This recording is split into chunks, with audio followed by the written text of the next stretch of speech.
आज्ञा नमस्कार। आम चैनल रे आपण मानकु स्वागत करुछु आउ एक नुआ अध्याय को।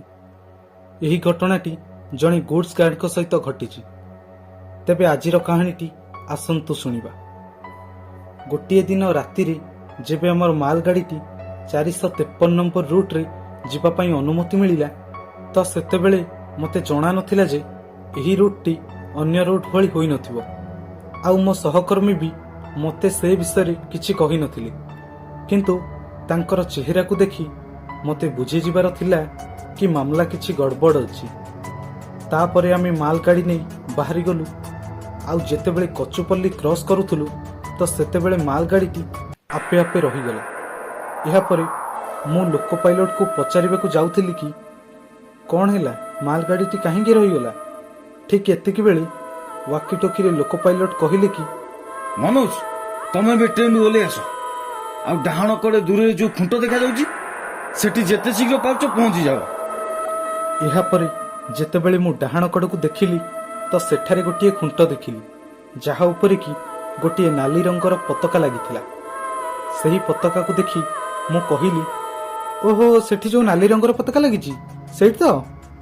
तापरे लोको पायलट कहिले, हां सेठी जल्दी आस। तापरे मु मालगाड़ी ओह्लै आसिली।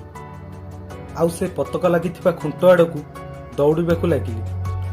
मु एबे खुंट आड़कू दौड़ुथिली तो देखिबाकू पाइली कि लोको पायलट और सहायक लोको पायलट दुई जण जाक मध्य से खुंट आड़कू जाउथिली। पुणी जेबे आमे 3 जण खुंट पाखरे पहुंचिलु मु पचारिली, कौन हेची सर ट्रेन को एमिति ठिया करिकी आमे एठी कौन करिबा पे आसचु। मु इतिकी कहू कहू लोको पायलट मते कहिले, थरे पछिबो नै देखो तो सबु जणा पड़ जिवो। तांकर कहिला परे जेतेबेले मु पछको नै देखिली तो जहा देखिली मु बहुत डरिगली।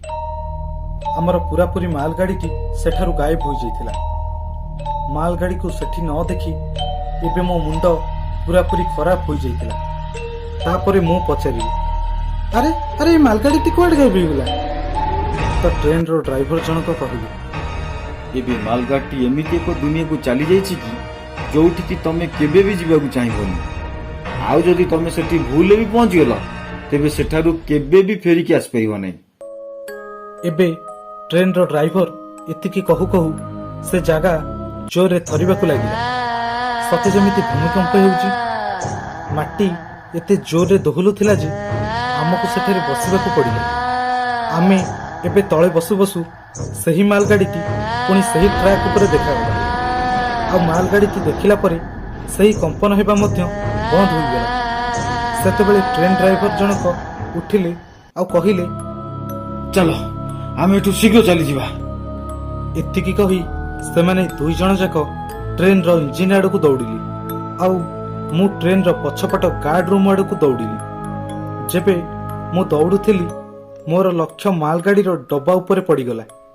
मु देखिली जे मालगाड़ी रो डब्बारे बहुत गुड़िए दाग हो जाइथिला। से गुड़िक एते बड़ बड़ और गभीर थिला जेमिति कि से डब्बा गुड़िक खाल हो जाइथिला। पुणी जेतेबेले मु मालगाड़ी रे चढ़िली तो देखिली कि गार्ड रूम रे रखिथिबा मोर सबु जिनिस दला चकटा हो जाइछि। आउ सेठारे भी एक अजब प्रकार रो गंध आसुथाय, जेउथि पई कि मु सेठारे ठिया भी होई पारु नथाय। एतिकी बेले मालगाड़ीटी मध्य सेठारु छाड़ी देइथिला। आ मु कौनसी मते निज नाकरे हाथ देई गार्ड रूम रो बाहर ठिया होइथाय, जेमिति कि सही गंध ठारु मते आश्वस्ति मिल परिबो। एबे मालगाड़ीटी चलीबार पाखापाखि घंटाए 2 घंटा होइथाय कि नै मालगाड़ी रो गति पूरा पूरी कमिबारे लागिला। गति धीर हेबा देखि जेबे मु वाकी टोकी रे लोको पायलट को संगे यही विषय रे कथा हेबाकू जाए तो देखिली कि वाकी टोकी किछि काम करू नहीं। एबे मो मनरे एक प्रकार डर पशिगला, जहा पई कि मो मनरे बहुत खराब चिंताधारा आसुथिला। मो मो खराब वाकी टोकी को देखिकी भाबुथाय जे एबे मु कोन करिबी। सही समय रे मते एक कंठस्वर सुभागला, अरे मनोज अरे जल्दी मालगाड़ी ओडाओ। सामना रे देखिबाकू पाइली कि ट्रेन ड्राइवर 2 जण जाक तळे ठिया होइचंती। तांको देखिकी मु भी डेरी न करी ସେହି ଚଳନ୍ତା ମାଲଗାଡ଼ିରୁ ତଳକୁ ଓହ୍ଲେଇ ପଡ଼ିଲି। ମୁଁ ତାଙ୍କ ପାଖରେ ପହଞ୍ଚିଲା ପରେ ତାଙ୍କୁ କହିଲି, ଏବେ ପୁଣି କ'ଣ ହେଲା? ଏହାପରେ ସେ 2 ଜଣ ମୋତେ କହିଲେ, ବୋଧହୁଏ ତମେ ମାଲଗାଡ଼ିର ଡବାକୁ ଲକ୍ଷ୍ୟ କରିନ। ଏହାପରେ ମୁଁ କହିବାକୁ ଯାଉଥିଲି କି ହଁ, ମୁଁ ନୋଟିସ୍ କରିଥିଲି। ଠିକ୍ ସେତିକିବେଳେ ମୋର ଲକ୍ଷ୍ୟ ମାଲଗାଡ଼ିର ଡବା ଉପରେ ପଡ଼ିଲା, ଯାହାକୁ ଦେଖି ମୁଁ ପୁରା ଆଶ୍ଚର୍ଯ୍ୟ ହୋଇଗଲି। ପ୍ରକୃତରେ ସେ ଗଭୀର ଦାଗ ଥିବା ମାଲଗାଡ଼ିଟି ଏତେ ଲମ୍ବା ହୋଇଯାଇଥିଲା ଯେ ସେ ଡବାଗୁଡ଼ିକୁ ଗଣିବା ଅସମ୍ଭବ ଥିଲା। ତାପରେ ମୁଁ ରାଗିଯାଇ କହିଲି, ଆରେ ତମେ 2 ଜଣ ମୋତେ କେମିତିକା ରୁଟ୍ରେ ନେଇ ଆସିଲ? ଆଉ ଏସବୁ କ'ଣ ଘଟୁଛି? ଆରେ କିଛି ତ କୁହ। ମୋତେ ରାଗି ଯାଇଥିବା ଦେଖି ଟ୍ରେନ୍ର ଡ୍ରାଇଭର ଜଣକ ଏକ ନୋଟିସ୍ ଫାଇଲ୍ ମୋ ହାତରେ ଧରେଇ ଦେଇ କହିଲେ, ତମେ ନିଜେ ପଢ଼ିଦିଅ। ପୁଣି ଯେତେବେଳେ ମୁଁ ସେ ଫାଇଲ୍ଟିକୁ ପଢ଼ିଲି ତ ବହୁତ ଡରିଗଲି, ଯାହାକି ସେଥିରେ ଲେଖା ଥିଲା, ଯଦି କଚୁପଲ୍ଲୀର ପାଖାପାଖି ମାଲଗାଡ଼ିଟି ଆପେ ଆପେ ରହିଯାଏ, ତେବେ ସାଙ୍ଗେ ସାଙ୍ଗେ ମାଲଗାଡ଼ିରୁ ଓହ୍ଲେଇ ପଡ଼ି ଡାହାଣ ପଟେ ଥିବା ଖୁଣ୍ଟ ପାଖକୁ ଯାଇ ମାଲଗାଡ଼ିଟି ଫେରିବା ପର୍ଯ୍ୟନ୍ତ ଅପେକ୍ଷା କରିବାର ଅଛି। ଆଉ ଯେତେବେଳେ ମାଲଗାଡ଼ିଟି ଫେରି ଆସିବ, ପୁଣି ତୁରନ୍ତ ମାଲଗାଡ଼ିଟି ନେଇ ଚାଲିଯିବାର ଅଛି। ଏହାପରେ ପୁଣି ଯଦି ଟ୍ରେନ୍ର ଗତି ଆପେ ଆପେ ଧୀର ହୋଇଯାଏ, ତ ପୁଣି ମାଲଗାଡ଼ିରୁ ଓହ୍ଲେଇ ପଡ଼ିବାକୁ ହେବ ଏବଂ ମାଲଗାଡ଼ିଟି ସେଠାରୁ ଯିବା ପର୍ଯ୍ୟନ୍ତ ଅପେକ୍ଷା କରିବାକୁ ପଡ଼ିବ। ଏବେ ମୁଁ ସେହି ଫାଇଲ୍ ପଢ଼ୁ ପଢ଼ୁ ଟ୍ରେନ୍ର ଡ୍ରାଇଭର ଜଣକ ମୋତେ କହିଲେ, ଆମେ ତମକୁ ଏକଥା ଆଗରୁ କହିଦେବାର ଥିଲା, କିନ୍ତୁ ଆମକୁ ଜଣା ନଥିଲା କି ଏ ଘଟଣା ପୁଣି ଆଜି ଆଉ ଥରେ ଘଟିବ ବୋଲି। ତାଙ୍କ କଥା ଶୁଣି ମୁଁ ପଚାରିଲି, ଆଉଥରେ ମାନେ କ'ଣ? ଏହାପରେ ସେମାନେ କହିଲେ, ଆଜିଠୁ 11 ବର୍ଷ ପୂର୍ବେ ପ୍ରଥମ ଥର ଏହି ଘଟଣା ଘଟିଥିଲା, ଯୋଉଥିରେ କି ଟ୍ରେନ୍ ଡ୍ରାଇଭରଙ୍କ ସହ 3 ଜଣ ଲୋକ ଗାୟବ ହୋଇଯାଇଥିଲେ। କିଛି ମାସ ପରେ ମାଲଗାଡ଼ି ମରାମତି ହେଲା ତ ସେଇ ମାଲଗାଡ଼ିରେ କିଛି ଅଲଗା ଡବା ଲାଗିଥିଲା, ଯାହାକି ସେ ଡବା ବିଷୟରେ କିଛି ଜଣା ପଡୁନଥିଲା।